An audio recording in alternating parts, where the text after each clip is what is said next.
Selamat sore sahabat Humas Polda Papua, salam presisi. Saya Brigpor William Ireu akan menyajikan informasi yang terjadi di jajaran wilayah hukum Polda Papua yang telah dirangkum oleh tim Cendrawasih Live Polda Papua. Satgas Damai Kartens mengevakuasi satu karyawan PT Palapa Ring Timur Telematika yang selamat dalam penyerangan kelompok kriminal bersenjata di distrik Beoga, Kabupaten Puncak, Papua. Pasca mendapatkan rekaman CCTV, permintaan tolong salah satu pekerja PT Palapa Ring Telematika, tim Satgas Damai Kartens langsung melakukan evakuasi. Dengan menggunakan helikopter, korban selamat Nelson Sarira dievakuasi ke Bandara Moses Kilangin, Timika, dan selanjutnya dibawa ke Mapolres Timika untuk dilakukan penanganan medis. Kaops Satgas Damai Kartens, Kombes Pol Muhammad Firman mengatakan, berdasarkan keterangan dari korban Nelson bahwa pelaku pembantaian berjumlah sekitar 10 orang. Mereka juga membawa berbagai alat tajam dan senjata api. Siang ini kita bertemu kembali dalam rangka rilis kegiatan evakuasi penyelamatan korban saudara Nelson Sarira dari TKP penyerangan yang dilakukan oleh kelompok kriminal bersenjata di Tower B3, Kampung Jenggeran, Distrik Beoga, Kabupaten Puncak.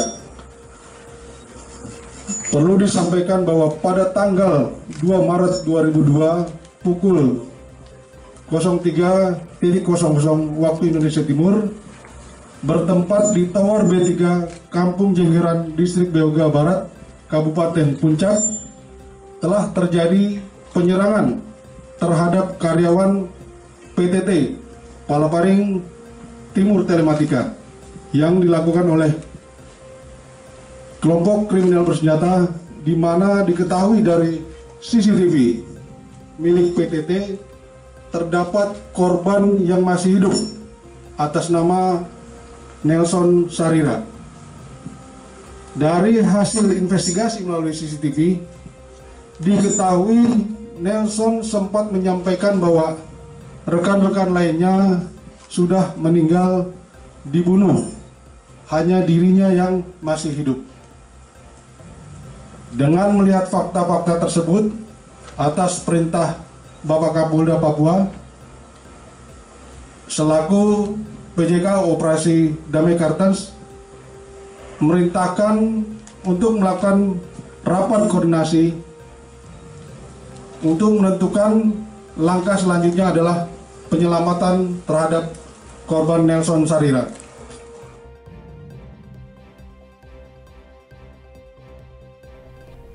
Wakapolda Papua Brigjen Pol Dr. Eko Rudi Sudarto SIK MSI membuka kegiatan lokakarya aturan dan standar pemolisian internasional bagi personal Satbrimob dan Ditsamapta Polda Papua. Kegiatan tersebut berlangsung di Aula Rupatama Mapolda Papua pada Senin pagi dan diikuti oleh ICRC dan Divhub Binter Polri secara virtual.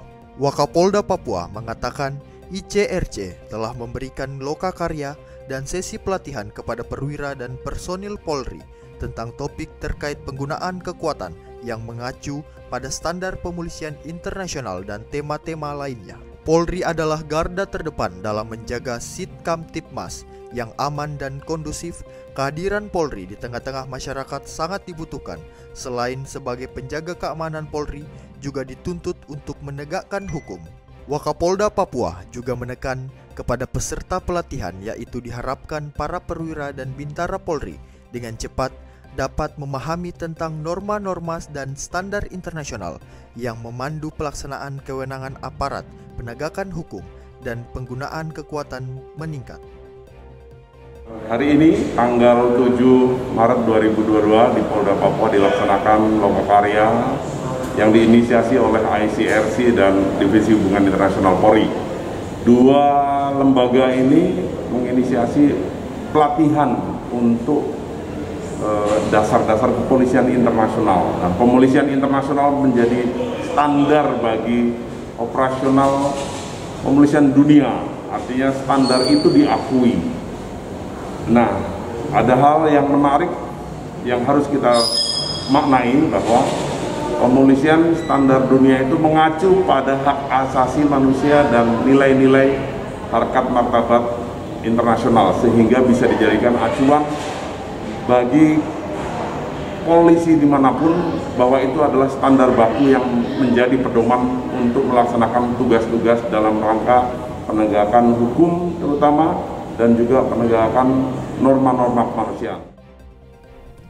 Dalam rangka operasi keselamatan Kartens tahun 2022, Satlantas Polres Kerom terus laksanakan kegiatan razia dan himbauan protokol kesehatan kepada masyarakat yang bertempat di perempatan Arso Swakarsa. Kasatlantas Polres Kerom AKP Muhammad Akbar Esos saat diwawancarai menjelaskan bahwa di hari keempat pelaksanaan Ops Keselamatan Kartens tahun anggaran 2022, pihaknya memberikan sebanyak 45 teguran, di mana teguran tersebut diberikan karena ada beberapa faktor, yaitu pengendara tidak taat dengan prokes, pengemudi berkendara dengan over the mission, overloading, kemudian ada juga pengendara yang tidak taat berlalu lintas. Pihaknya juga membagikan masker gratis kepada para pengendara yang tidak menggunakan masker. Selain itu, pihaknya juga menghimbau kepada masyarakat pentingnya mengikuti vaksinasi demi membangun kekebalan imunitas tubuh menjadi lebih kuat. Dengan dilaksanakannya Ops Keselamatan Kartens tahun anggaran 2022, diharapkan dapat membawa perubahan pada masyarakat Kabupaten Kerom tentang pentingnya patuh dalam berkendara dan mengemudi di jalan raya guna mengurangi resiko kecelakaan. Kegiatan yang kita laksanakan ini adalah operasi keselamatan Kartens 2022 di Polres Kerom. Adapun sasaran-sasarannya yaitu pengendara anak kecil di bawah umur, terus menggunakan safety belt, sama penumpang lebih dari satu, terus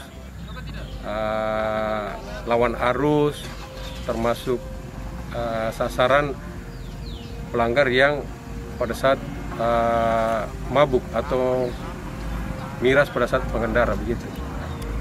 Ada 7 sasaran yang kita ini termasuk kegiatan odol ini seperti yang ada sekarang ini, overload, ya, over dimension dan overload. Sasarannya kita preventif, apabila fatal kita bisa lakukan penegakan hukum. Bentuk kepedulian terhadap kesehatan masyarakat, Polri melalui Binmas Noken Ops Damai Kartens terus menggencar program Keladi Sagu. Kegiatan yang dipimpin langsung Kakorwil Binmas Noken Nduga Ibda Murtono SH mendatangi keluarga Kepala Suku Lani Nduga Bapak Onagen Gwi Jangge. Kakorwil melalui Katim Unit Kesehatan Ibda Dr. Martin Bahara MARS menyampaikan bahwa tim Binmas Noken mendatangi keluarga Bapak Onagen setelah menerima informasi perihal kondisi kesehatan keluarga tersebut. Pihaknya langsung mendatangi keluarga Bapak Onagen guna melakukan pemeriksaan kesehatan serta memberikan terapi, kemudian memberikan obat untuk menangani sakit yang dialami. Pada sore hari ini kami mendapatkan laporan bahwa ada kepala suku di daerah Nduga, khususnya di daerah Lani, yang mengalami sakit. Kemudian kami tim medis bersama anggota dari Polres dan Satgas Binmas Noken mendatangi kepala suku tersebut dan melakukan pemeriksaan kesehatan. Kami dapatkan ada beberapa anggota keluarga yang juga mengalami sakit. Maka dari itu kami melakukan pemeriksaan terhadap anggota keluarga dari kepala suku tersebut. Kemudian kami memberikan terapi untuk dapat meringankan sakit yang mereka alami. Kami berharap ke depannya tim Satgas Binmas Noken khususnya di daerah Nduga ini dapat mencapai ke seluruh elemen masyarakat sehingga semuanya dapat merasakan adanya kehadiran kami tim medis dan juga tim Satgas Binmas Noken di dalam masyarakat Nduga ini. Bapak Onagen Gwi Jangge dalam kesempatannya mengucapkan terima kasih kepada Polri melalui Binmas Noken yang telah datang untuk memberikan pelayanan kesehatan kepada dirinya dan anggota keluarganya. Demikian sahabat Humas Polda Papua, Informasi tadi sekaligus mengakhiri live streaming Cendrawasih Live Polda Papua. Tetap waspada dan salam presisi.